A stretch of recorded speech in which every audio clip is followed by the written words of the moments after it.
Hello, my name is Rusty Cockrell. I'm the director of the Galveston County Tobacco Task Force program through Bay Area Council on Drugs and Alcohol, also known as BACOTA.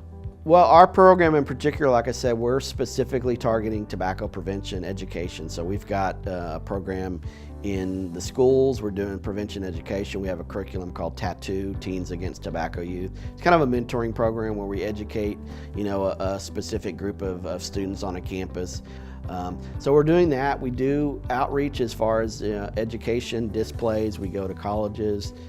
We have tables set up. We have pictures of lungs and good healthy lungs and nasty lungs and just showing people this is what tobacco does to you. And then we get into the environmental stuff and we talk about how it's impacting our community.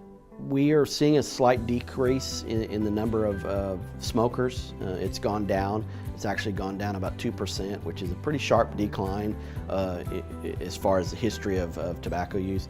But the reality is we still have 450 to 500,000 people dying every year from tobacco. So does it affect us? Yeah, it's still impacting our community. We look at it from an environmental standpoint.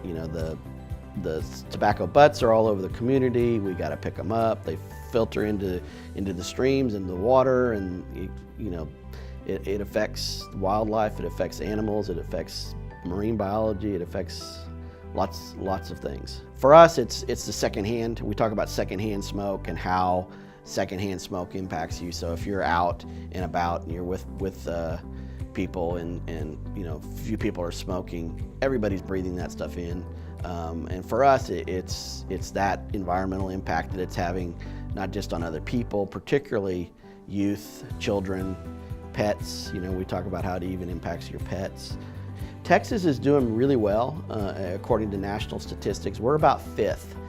So there's only 4 states that are doing better than us as far as percent of people that smoke. What we're seeing a spike in is the electronic cigarettes. So even though we've seen a little bit of a decline as far as the traditional smoking, the e-cigarettes is on the rise. And my concern, my fear is that what we're going to see is after that phase is out, people are still going to have that addiction because of the misnomer being, you can do this as an alternative. What people are realizing is you still have that addiction, and once that, chemicals and all of that stuff, wears off, they're going to pick up the traditional means again. The biggest thing we need is we need personal testimonials. We need stories. That's what the legislature wants to hear. Are we making a difference? Are we making an impact? But at the state level, we have to convince the legislatures that our dollars are going to something beneficial. So that's where they need stories. They need to have a personal story of somebody saying, I used to smoke, I don't smoke anymore. I called the quit line. 1-877-YES-QUIT is a number you can call. They will give you tips. They will tell you how, ways to help you quit.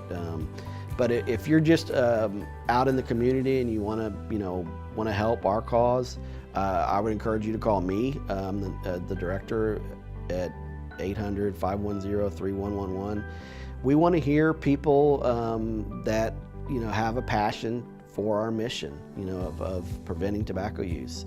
We want businesses to go smoke-free. We want restaurants to go smoke-free. So if there's businesses out there that have made that conversion and not seen any monetary loss, I want to know those people, because we can educate other businesses and bars and say, look, this bar, you can call, so-and-so at that bar. He or she quit, allowing tobacco and saw no monetary loss.